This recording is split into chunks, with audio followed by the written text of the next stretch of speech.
है। तो इस एपिसोड की शुरुआत में हमें किंगलैंड वैली का सीन दिखाया जाता है, जहाँ पे ल्यूजियन बैठा हुआ खाना खाते हुए चाय के मजे ले रहा था और उसका साथ दे रहा था वहाँ पे टॉम मी, जो कि उसे भी वहाँ पे ड्रिंक ऑफर करता है। जिसे पीकर ल्यूजियन वहाँ पे एक लंबी सांस लेकर उस वाइन की तारीफ करते हुए कहता है इस वाइन का टेस्ट तो वाकई काफी ज्यादा कमाल का है। जिसपे टॉम मी भी स्माइल करते हुए वहाँ पे उसे कहता है कि वो सब तो ठीक है, लेकिन मुझे निंजू और बाकी सभी की चिंता हो रही है। न जाने उन सभी को एंशिएंट टैलेंट सेट के बारे में कुछ पता चला भी होगा या नहीं, और ऊपर से अभी तक तजुन ने हमें जो नया टास्क दिया है वो भी बाकी है। डॉमी की ये बात सुनकर हम देखते हैं कि ल्यूजियन वहाँ पे स्माइल करते हुए उससे कहता है कि तुम उन सभी की चिंता मत करो, निंजू और बाकी सभी तुम्हारी तरह आलसी नहीं है, बल्कि वो सभी अपना काम बहुत ही डिसिप्लिन के साथ कर रहे हैं। और जहाँ तक मेरा अंदाजा है उन्होंने अब तक कुछ न कुछ तो पता लगा ही लिया होगा। और हमें कि हम लोग यहाँ पे आराम से बैठे हुए इस किंगलैंड वैली को चोरों से बचाने में लगे हुए हैं। पर क्या करें, यहाँ के चोर भी तो इतने ज्यादा खतरनाक है, जो कि अब तक इस इलाके के 7 से भी ज्यादा ट्रेजर हाउस को लूट चुके हैं। और ये कहकर ल्यूजियन वहाँ पे उन चोरों की तरफ ही देखते हुए कार्टून में उनसे कहता है वाकई मानना पड़ेगा तुम सभी काफी ज्यादा तेज हो। मैंने ठीक कहा ना। अब ल्यूजियन की बात सुनकर हम देखते हैं कि वो चारों चोर वहाँ पे शर्म और डर के मारे अपना अपना सर वहाँ पे झुका लेते हैं। लेकिन उनमें से एक चोर जिसे वहाँ पे ल्यूजियन के ऊपर बहुत ही ज्यादा गुस्सा आ रहा था, वो अचानक से अपने हाथ को पीछे ले जाते हुए अपनी स्पिरिचुअल एनर्जी को अपने हाथों में इकट्ठा करते हुए एक बहुत ही ज्यादा खतरनाक अटैक को रेडी करने लगा था, जो देखकर ल्यूजियन के फेस के ऊपर स्माइल आ चुकी थी। और वो नाम अपना सर हिलाते हुए उनसे कहता है कि मुझे नहीं लगता कि तुम इतनी आसानी के साथ सुधरने वाले हो। और ये कहकर ल्यूजियन ने अचानक से ही वहाँ पे अपनी टनल लाइटिंग एनर्जी का इस्तेमाल करते हुए वो चोर के साथ साथ दूसरे वाले चोर के ऊपर भी हमला कर दिया था। और जैसे ल्यूजियन की वो खतरनाक टनल एनर्जी आकर उन दोनों के ऊपर गिरती है तो बेचारे उन दोनों ही चोरों का खेल वहाँ पे खत्म हो गया था। हालांकि उनमें से सिर्फ एक ही चोर वहाँ पे ल्यूजियन के ऊपर अटैक करने की कोशिश कर रहा था, लेकिन ल्यूजियन ने वहाँ पे बहुत बड़ा दिल दिखाते हुए उन्हें by one get one free वाली ऑफर देते हुए उन दोनों को एक साथ ही खत्म कर दिया था। जो देखकर तो बाकी बचे हुए दोनों चोरों की हालत वहाँ पे और भी ज्यादा खराब हो चुकी थी। इवन तीसरे वाला चोर तो वहाँ पे इतना ज्यादा डर चुका था कि वो जल्दी से ल्यूजियन के सामने हाथ जोड़ते हुए उससे रहम की भीख मांगने लगा था। वो ल्यूजियन से कहता है प्लीज इमॉर्टल गॉड मेरी जान को बख्श दीजिए।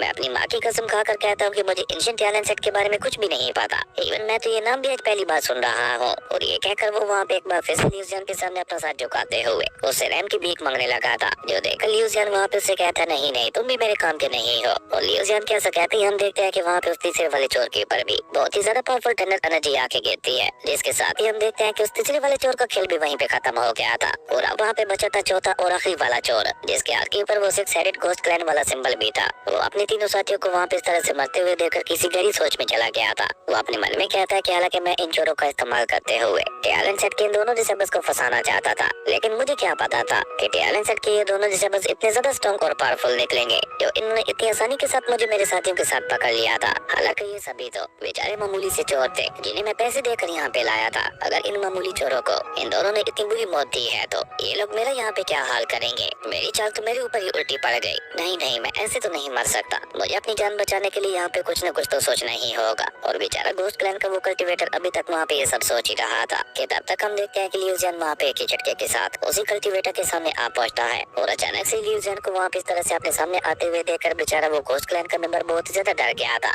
और डर के मारे लड़खड़ाते हुए सीधा वहाँ पे पीछे ही जा गिरा था। जहाँ उस कल्टीवेटर को इस तरह से डरते हुए देखकर ल्यूजियन वहाँ पे स्माइल करते हुए उससे कहता है न जाने तुम्हें देखकर मुझे ऐसा क्यों लग रहा है कि जरूर तुम कुछ न कुछ तो जानते हो। मैंने ठीक कहा ना। ल्यूजियन की ये बात सुनकर हम देखते हैं कि वो कल्टीवेटर तो वहाँ पे डर के मारे ल्यूजियन से थोड़ा पीछे ही चला गया था और अपने उस सिंबल वाले हाथ को पीछे ले जाते हुए वहाँ पे ल्यूजियन से कहता है मैं बस एंशिएंट टैलेंट सेट के बारे में इतना ही जानता हूँ कि आज से 10 लाख साल पहले एक बहुत बड़ी तबाही में एंशिएंट टैलेंट सेट के सभी डिसेबल्स मारे गए थे। और ये कहने के साथ साथ वो कल्टीवेटर अपने हाथों में अपने स्पिरिचुअल एनर्जी को इकट्ठा करते हुए एक बहुत ही ज्यादा खतरनाक अटैक को रेडी करने लगा था। और ल्यूजियन को वहाँ पे बातों में उलझाते हुए उससे कहता है तुम भी टैलेंट सेट के एक डिसेबल हो ना, जब तुम्हारे बाकी सभी साथी मारे जा चुके हैं तो तुम क्यों जिंदा हो, तुम भी मरो। और ये कहकर वो कल्टीवेटर अचानक से आगे बढ़ते हुए वहाँ पे ल्यूजियन के ऊपर हमला करने की कोशिश करता है। पर ल्यूजियन जिसे इस बात का एहसास वहाँ पे पहले से ही हो चुका था, वो वहाँ पे बहुत ही आसानी के साथ उस कल्टीवेटर के अटैक को डॉज करते हुए उल्टा वहाँ पे उसके हाथ को ही पकड़ लेता है और उसकी स्पिरिचुअल एनर्जी को वहाँ पे पूरी तरह से सप्रेस करते हुए उसके हाथ के ऊपर बने हुए सिंबल को बहुत ही गौर से देखने लगा था। जो देखा तो बेचारा वो कल्टीवेटर वहाँ पे और भी ज्यादा घबरा गया था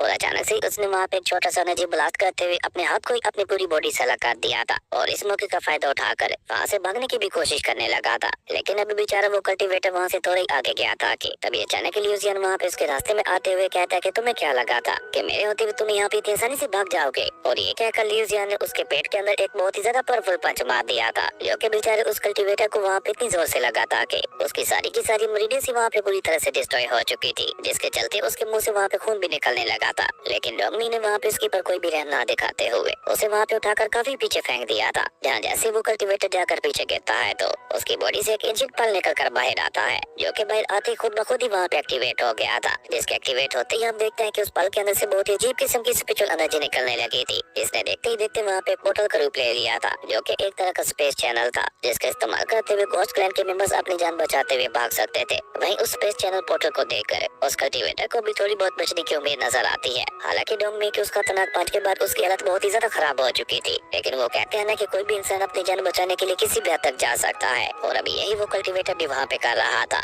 उसके अंदर उठने तक की भी ताकत नहीं बची थी, लेकिन फिर भी वो वहाँ पे कीड़े की तरह रीलते हुए धीरे धीरे वहाँ पे स्पेस चैनल के अंदर जाने की कोशिश करने लगा था, जो देखकर लियूजियन वहाँ पे स्माइल करते हुए उससे कहता है, ओ तो तुम अभी भी यहाँ पे भागने की कोशिश कर रहे हो। और लियूजियन कैसा कहते ही हम देखते हैं कि बेचारे उस कल्टीवेटर के ऊपर भी आकर बहुत ही ज्यादा पावरफुल थंडर एनर्जी आके गिरती है, जिसके साथ ही घोस्ट क्लैन के उस कल्टीवेटर का खेल भी वहाँ पे पूरी तरह से खत्म हो गया था। जिसे खत्म करने के बाद लियूजियन वहाँ पे स्पेस चैनल के पास आते हुए उस कल्टीवेटर से कहता है, बेवकूफ कहीं के, तुमने क्या सोचकर हमसे पंगा लिया था? मैं जानता हूँ कि तुम्हारे जैसे घटिया लोगों का दिमाग घुटनों में होता है, लेकिन फिर भी तुम लोग इतने ज्यादा बेवकूफ कैसे हो सकते हो कि सामने से आकर टैलेंट सेट के साथ पंगा लो? तुम्हें क्या लगा था? क्या हमें पता नहीं चला था कि तुम लोग यहाँ पे आकर हमें टारगेट करने की कोशिश कर रहे हो? चोरी तो बस एक बहाना था। लियूजियन की ये बात सुनकर हम देखते हैं कि डोंगमी वहाँ पे उसके पास आते हुए उससे कहता है, लेकिन मुझे नहीं लगता कि अकेला इतनी ज्यादा बहादुरी वाला काम कर सकता है, जरूर इसके पीछे किसी और का हाथ होगा। इवन इसे तो ये भी पता था कि हमारे एंशिएंट टैलेंट सेट के सभी डिसेबल्स मारे जा चुके हैं। मुझे तो लगता है ये सभी लोग मिलकर हमारे टैलेंट सेट को टारगेट कर रहे हैं, इसलिए हमें स्पेस चैनल के अंदर जाकर ही पता लगाना होगा कि आखिर इस सब के पीछे किसका हाथ है। खैर उसके बाद सीन चेंज होता है, हमें लेडी माता ज़्वान के ऑक्शन हॉल का सीन दिखाया जाता है, जहाँ पे सिक्स हेडेड घोस्ट क्लैन के उस कल्टीवेटर ने भी वहाँ पे निंगयू और लेडी माता ज़्वान के ऊपर हमला कर दिया था, जिसे निंगयू ने वहाँ पे डॉज करते हुए अपनी 1000 स्पिरिचुअल फ्लावर्स ब्लेड टेक्निक का इस्तेमाल करते हुए उस कल्टीवेटर के ऊपर अटैक करके उसे वहाँ पे उठाकर काफी पीछे फेंक दिया था। लेकिन निंगयू के अटैक ने अभी तक भी वहाँ पे उसका पीछा नहीं छोड़ा था, इसलिए निंगयू के अटैक को डिस्ट्रॉय करने के लिए हम देखते हैं कि उस कल्टीवेटर ने भी अपने पास से कुछ टैंक्स को बाहर निकालते हुए उनकी मदद से वहाँ पे निंगयू के अटैक को पूरी तरह से ही डिस्ट्रॉय कर दिया था। लेकिन तब तक लेडी माता ज़्वान भी उसके ऊपर हमला करने के लिए आगे बढ़ चुकी थी, और देखते ही देखते लेडी माता ज़्वान ने वहाँ पे एक बहुत ही ज्यादा पावरफुल किक स्लैश की मदद से उस कल्टीवेटर के ऊपर अटैक करते हुए उसे वहाँ पे उठाकर दोबारा पीछे फेंक दिया था, जिसके चलते वो सीधा पीछे एक दीवार के साथ जा टकराया था। और इस बीच बेचारा वो कल्टीवेटर अपने ही डैगर के हाथों से मरने से बाल बाल बचा था। तभी लेडी माता ज़्वान वहाँ पे आगे बढ़ते हुए उस कल्टीवेटर से कहती है कि आज तक किसी की भी मेरे ऑक्शन हॉल के अंदर आकर मेरे ऊपर अटैक करने की हिम्मत नहीं हुई, तो फिर तुमने ये सोच भी कैसे लिया था कि तुम मेरे ही ऑक्शन हॉल के अंदर आकर मुझे बुली करोगे? लेडी माता ज़्वान की ये बात सुनकर हम देखते हैं कि वो कल्टीवेटर भी दोबारा वहाँ पे अपने वेपन्स को एक्टिवेट करते हुए उससे कहता है, अगर ऐसी बात है तो आज ये नई काम मैं ही कर देता हूँ। और ये कहकर उस कल्टीवेटर ने वहाँ पे एक साथ अपने तीनों वेपन्स को कंट्रोल करते हुए उनकी मदद से वहाँ पे लेडी माता ज़्वान के ऊपर जानलेवा हमला कर दिया था, जिन्हें लेडी माता ज़्वान भी वहाँ पे एक बार फिर से अपनी किक स्लैश का इस्तेमाल करते हुए रोकने की कोशिश करती है, लेकिन वो वहाँ पे सिर्फ 2 ही वेपन्स को रोक पाती है, जबकि थर्ड वेपन सीधे वहाँ पे उसके ऊपर अटैक करने के लिए आगे बढ़ने लगा था। इसे आगे बढ़ते हुए देखकर तो वहाँ पे उसकी आंखें भी फटी की फटी रह चुकी थी, लेकिन वो डैगर उसे वहाँ पे हिट कर पाता। उससे पहले निंगयू ने बीच में आकर उस डैगर को वहाँ पे अपने कंट्रोल में लेते हुए उसकी मदद से सीधा वहाँ पे उस कल्टीवेटर के ऊपर ही अटैक कर दिया था, जिसे वो कल्टीवेटर भी अपने सामने एक प्रोटेक्टिव शील्ड लगाते हुए रोकने की कोशिश करने लगा था। जिसे रोकने के बाद वो कल्टीवेटर वहाँ पे कमीनी स्माइल करते हुए निंगयू और लेडी माता ज़्वान से कहता है, तुम लोगों को मैं यहाँ पे एक राज की बात बताता हूँ, मैं तो असल में यहाँ पे कोई भी चीज बेचने के लिए आया ही नहीं था। मुझे तो बस उन लोगों में इंटरेस्ट होता है जो कि एंशिएंट टैलेंट सेट के बारे में कुछ जानते हैं या फिर जानना चाहते हैं। अब तुम दोनों ने भी यहाँ पे एंशिएंट टैलेंट सेट के बारे में जानने की गुस्ताखी की है, तो अब इसकी कीमत तुम दोनों को भी अपनी जान देकर चुकानी होगी। और ये कहने के साथ साथ हम देखते हैं कि वो मर्चेंट कल्टीवेटर वहाँ पे अपने टैग का इस्तेमाल करते हुए बहुत ही ज्यादा खतरनाक अटैक को रेडी करने लगा था, जो कि वहाँ पे पूरी तरह से एक्टिवेट हो पाता। उससे पहले ही हम देखते हैं कि निंगयू ने वहाँ पे बहुत ही तेजी के साथ पीछे से आते हुए अपने स्पिरिचुअल फ्लावर को सीधा वहाँ पे उस मर्चेंट कल्टीवेटर के दिल के आर पार कर दिया था, जिसे मारने के बाद निंगयू भी वहाँ पे बहुत ही एटीट्यूड के साथ उस मर्चेंट कल्टीवेटर से कहती है, तुमने यहाँ पे टैलेंट सेट के डिसेबल को मारने की बात की, ये अपने आप में एक बहुत बड़ा गुनाह है, जिसके लिए मैंने पहले ही यहाँ पे तुम्हारी जान ले ली। हम निंगयू कैसा कहते ही वो मर्चेंट कल्टीवेटर वहीं पे गिरकर मारा जा चुका था, जिसके मरते ही हम देखते हैं कि निंगयू ने वहाँ पे उसके स्टोरी बैग को भी ले लिया था और उसकी बॉडी के अंदर मौजूद सभी टेस्ट को भी एक एक करके वापस लेते हुए उस स्टोरी बैग के अंदर ही डालने लगी थी, जिन्हें देखकर निंगयू वहाँ पे खुश होते हुए कहती है, जब मैं ये स्टोरी बैग ऐसा तजुयांग को दूंगी तो वो मुझसे बहुत ही ज्यादा खुश होंगे, क्योंकि ऐसी चीजें ऐसा तजुयांग को बहुत ही ज्यादा पसंद है। लेकिन अभी निंगयू वहाँ पे ये सब कह ही रही थी कि तभी हम देखते हैं कि अचानक से उसे भी वहाँ पे उस कल्टीवेटर क्या कर रहा है? क्या सुना तू बता।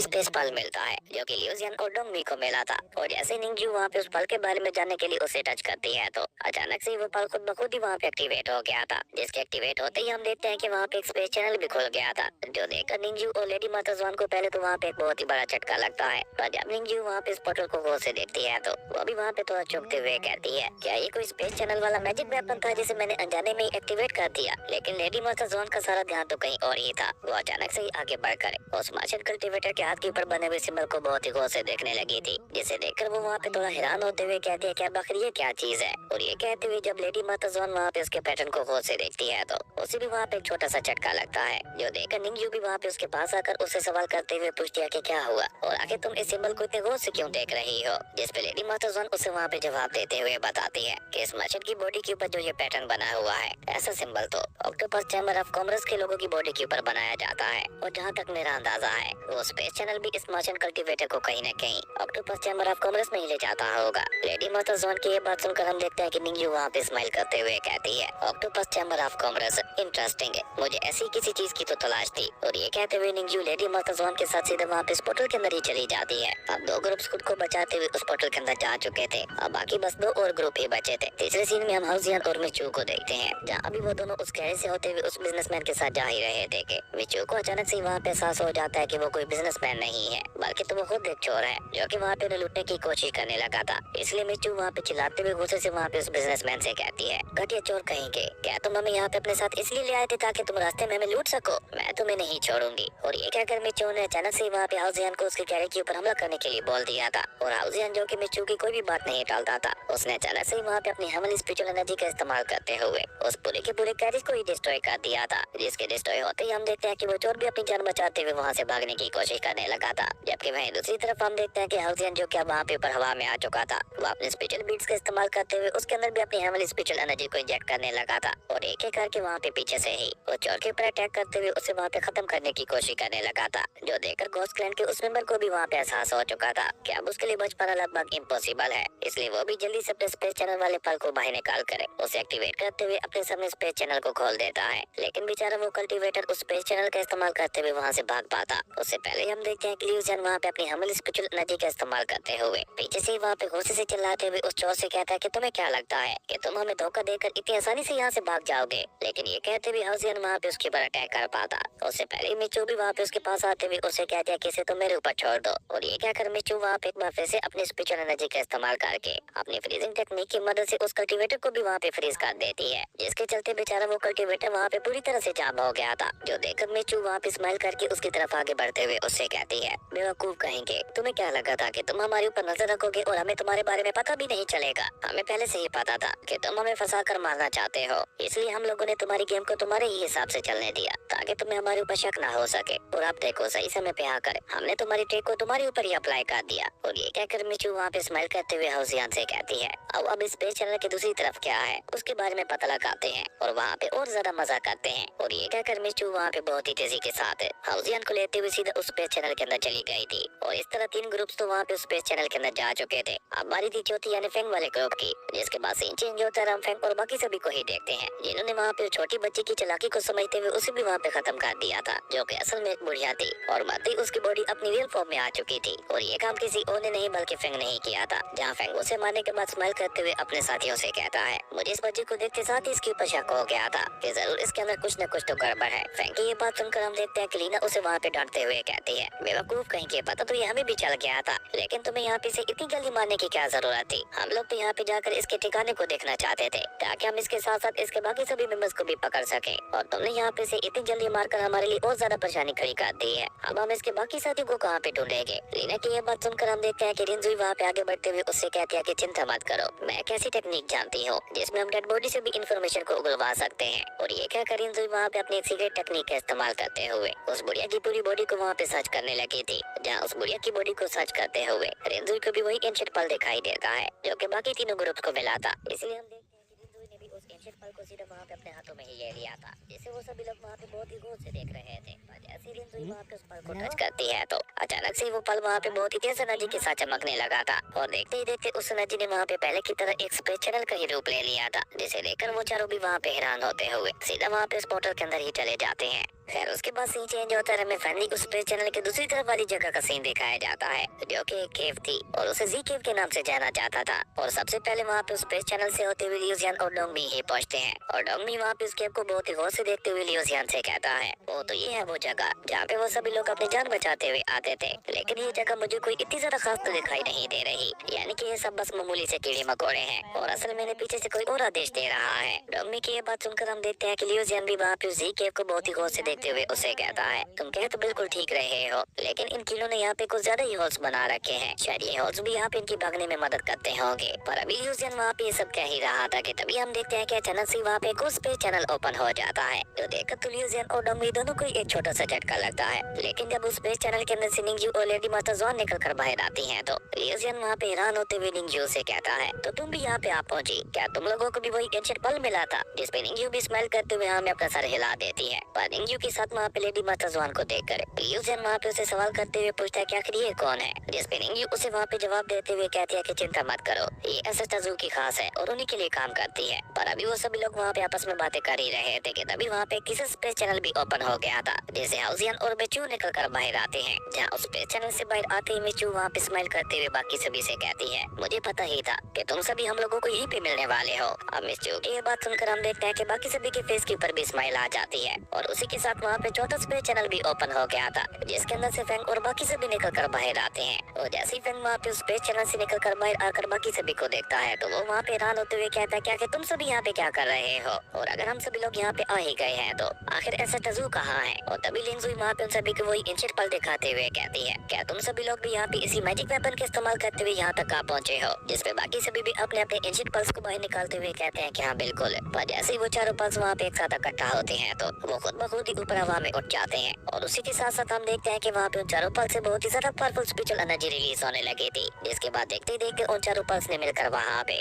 उसी 6 हेडेड घोस्ट प्लान वाले सिंबल का ही रूप बनाना शुरू कर दिया था। लेकिन अभी भी 2 पल्स की कमी थी और उस पैटर्न सिंबल को देखकर निंगजू वहाँ पे थोड़ा कंफ्यूज होते हुए कहती है, देखने से तो ऐसा लग रहा है कि जैसे 2 पल्स अभी भी मिसिंग है। और सेम सवाल वहाँ पे बाकी सभी के मन में भी चल रहा था। लेकिन तभी अचानक से हम देखते हैं कि उस केव के अंदर एक बहुत बड़ा एनर्जी ब्लास्ट होता है और उसी ब्लास्ट के अंदर से 2 और एंशिएंट पल्स निकल कर आगे आते हैं, जो कि आगे आते हुए सीधे वहाँ पे उस पैटर्न फॉर्मेशन के साथ ही जुड़ गए थे। और उन 2 पल्स के मिल जाने की वजह से वो पैटर्न सिंबल वहाँ पे पूरी तरह से कंप्लीट हो गया था, जिसे देखकर वहाँ पे लियूजियन और बाकी सभी लोग बहुत ही ज्यादा कंफ्यूज दिखाई दे रहे थे। पर तभी अचानक से हम देखते हैं कि उस खतरनाक ब्लास्ट के अंदर से वहाँ पे एसएस की एंट्री होती है, जो कि धीरे धीरे वहाँ पे बनने क्रॉस से होते हुए नीचे आ रहे थे। और एसएस को वहाँ पे आते हुए देखकर तो एसएस के सभी डिसेबल्स को एक बहुत ही बड़ा झटका लगता है, लेकिन वो सभी एसएस को देखकर बहुत ज्यादा खुश भी हो रहे थे और जल्दी से वो सभी वहाँ पे एसएस को ग्रीट करते हुए उनका स्वागत करते हैं। जहाँ एसएस भी अपने सभी डिसेबल्स को देखकर वहाँ पे स्माइल करते हुए उनसे कहते हैं, बहुत अच्छे, तुम सभी ने बहुत अच्छा काम किया। और ये कहते हुए एसएस सीधा वहाँ पे उस पैटर्न सिंबल के पास ही चले जाते हैं। जहाँ जैसे एसएस वहाँ पे उस पैटर्न सिंबल के पास पहुँचते हैं तो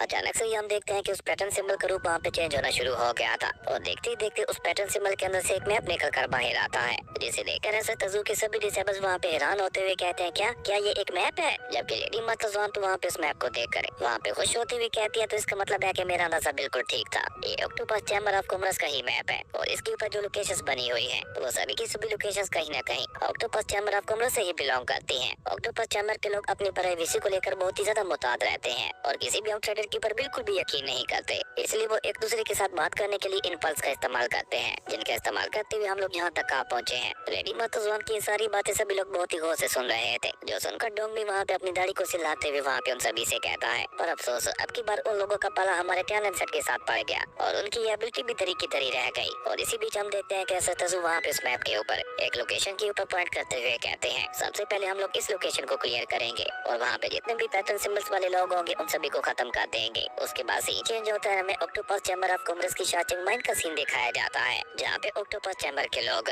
वहाँ पे कमजोर गाँव वालों के ऊपर अत्याचार करते हुए जबरदस्ती उनसे काम करवा रहे थे। उन सभी गाँव वालों ने वहाँ पे एक रिफाइनिंग पोर्ट को घेर रखा था और अपने अपने स्पिरिचुअल एनर्जी का इस्तेमाल करते हुए वहाँ पे माइनिंग करते हुए गोल्ड को अलग कर रहे थे और जो भी इस रिफाइनिंग प्रोसेस में जरा सभी पीछे हटता ऑक्टोपस चैम्बर के लोगों ने वहाँ पे बहुत ही बुरी तरह से पीटते। इवन वो लोग वहाँ पे उन्हें जरा सा भी आराम नहीं करने दे रहे थे, जिसके चलते वहाँ पे गोल्ड का एक छोटा सा पहाड़ी खड़ा हो गया था। पर अब वो सभी गाँव वाले बहुत ही बुरी तरह से थक थक चुके थे। इवन उन सभी में एक छोटी सी लड़की भी शामिल थी जिसके अंदर अब बिल्कुल भी ताकत नहीं बची थी। इसलिए हम देखते हैं कि उस छोटी सी बच्ची के हाथों से एक बड़ा सा स्टोन वहाँ पे छूटते हुए नीचे आके गिरता है। हालांकि वो बस एक छोटी सी बच्ची थी, लेकिन ऑक्टोपस चैम्बर को वो गार्ड उसके ऊपर भी बिल्कुल भी रहम ना दिखाते हुए आगे बढ़कर उसे भी वहाँ पे हंटर से मारने लगा था और उसे मारते हुए दोबारा वहाँ पे काम करने के लिए कहने लगा था। और उसी के साथ साथ वो वहाँ पे उन सभी को धमकी देते हुए कहता है, जब तक तुम सभी लोग यहाँ पे काम कर रहे हो, तुम सभी की सांसें चल रही है, अगर तुम सभी लोग यहाँ पे एक सेकंड के लिए भी रुके तो हम तुम्हें यहाँ पे पूरी तरह से खत्म कर देंगे। लेकिन हम देखते हैं कि बेचारी उस बच्ची के अंदर तो अब खड़ी होने की भी ताकत नहीं बची थी। हालांकि वो खड़ा होने के लिए अपना पूरा दम लगा रही थी, लेकिन उस बच्ची की बॉडी उसका साथ नहीं दे रही थी,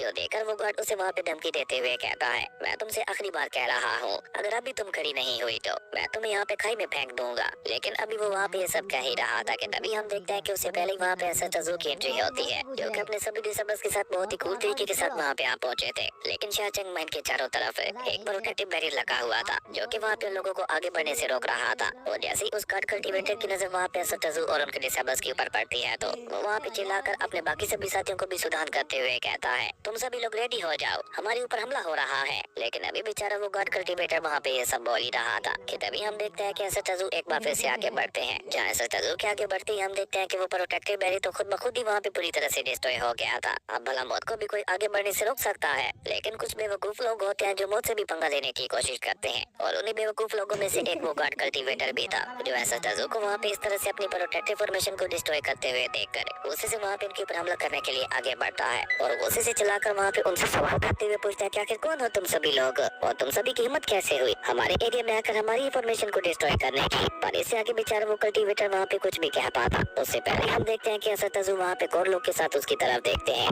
जहाँ सिर्फ एसएस तज़ू के देखने पर से ही उस गार्ड कल्टीवेटर की बॉडी एक्सप्लोड हो जाती है, जिसके साथ उस गार्ड कल्टीवेटर का खेल वहीं पे खत्म हो गया था। अब ये खतरनाक नजारा देखकर तो हम देखते हैं कि बाकी सभी गार्ड कल्टीवेटर्स वहाँ पे बहुत ही ज्यादा डर चुके थे और वो जल्दी से अपनी जान बचाते हुए वहाँ से भागने की कोशिश करते हैं। लेकिन मौत से भी भला कोई बच पाया है, जिसके चलते उन तीनों गार्ड कल्टीवेटर्स के साथ भी वहाँ पे ऐसा ही होता है, क्योंकि जैसे एसएस तज़ू वहाँ पे और लोग के साथ उन तीनों की तरफ देखते हैं तो उन तीनों की बॉडीज भी वहाँ पे एक साथ एक्सप्लोड हो जाती है। और इस तरह एसएस तज़ू ने वहाँ पे सिर्फ देखने बाद से उन सभी का खेल खत्म कर दिया था। जहाँ उन सभी का खेल खत्म करने के बाद वो अपने सभी डिसेबल्स के साथ आकर उस गोल्ड वाली पहाड़ की चोटी के ऊपर आके खड़े हो गए थे। और लिंग्स भी वहाँ पे उन सभी गाँव वाले गुलामों को देखते हुए उनसे कहती है, ये जगह अब साफ हो चुकी है और अब तुम सभी लोग ऑक्टोपस चैम्बर की गुलामी से आजाद हो, क्योंकि हमारे एसएस ने उन सभी को खत्म कर दिया है। इसलिए अब तुम सभी लोगों को यहाँ पे कोई भी बुली नहीं करेगा, तो इसलिए अब तुम सभी लोग वापस अपने अपने घरों को जा सकते हो। लिंग्स की ये बात सुनकर तो हम देखते हैं कि उन सभी गाँव वालों की खुशी का वहाँ पे कोई ठिकाना ही नहीं था, क्योंकि वो लोग यहाँ पे बरसों से गुलामी करते हुए आ रहे थे और आज बरसों की गुलामी के बाद उन्हें आजादी मिल रही थी। इसलिए हम देखते हैं कि उन सभी के फेस के ऊपर एक बहुत ही ज्यादा प्यारी स्माइल आ चुकी थी। और तभी निंगी वहाँ पे एसएस तज़ू से सवाल करते हुए पूछती है, एसएस अब आगे हम क्या करने वाले हैं? जिस पे एसएस तज़ू गोल्ड के साथ उसे वहाँ पे जवाब देते हुए कहते हैं कि सारे गोल्ड को उठा लो और नेक्स्ट लोकेशन की तरफ बढ़ो, उसे भी क्लियर करना है। और ये कहते हुए एसएस तज़ू वहाँ से वापस मुड़ जाते हैं। जिनके मुड़ते ही हम देखते हैं कि एसएस तज़ू के सभी डिसेबल्स ने वहाँ पे वो सारा गोल्ड ले लिया था। और उसी के साथ साथ हम देखते हैं कि लिंगजुई ने वहाँ पे अपनी हेवनली स्पिरिचुअल एनर्जी का इस्तेमाल करते हुए उन सभी गाँव वालों को उनकी बेटियों से भी आजाद करवा दिया था। और ऐसा होते ही हम देखते हैं कि वो सभी गाँव वाले जल्दी से वहाँ पे एसएस तज़ू के सामने झुकते हुए उनका शुक्रिया अदा करते हुए कहने लगे थे, थैंक यू इमॉर्टल, हमारी जान बचाने के लिए आप सभी लोग हमारे लिए फरिश्ता बनकर आए थे और हमारे ऊपर बहुत ही बड़ा एहसान करके जा रहे हैं। और उन गाँव वालों को ऐसा कहते ही हमारा ये कमाल का एपिसोड यहीं पे खत्म हो गया था। दोस्तों, अगर आपको ये वीडियो अच्छी लगी तो लाइक कर दे और अगर चैनल पे नए आए हो तो सब्सक्राइब करते जाना। तो मिलते हैं एक न्यू वीडियो में, तब तक के लिए बाय।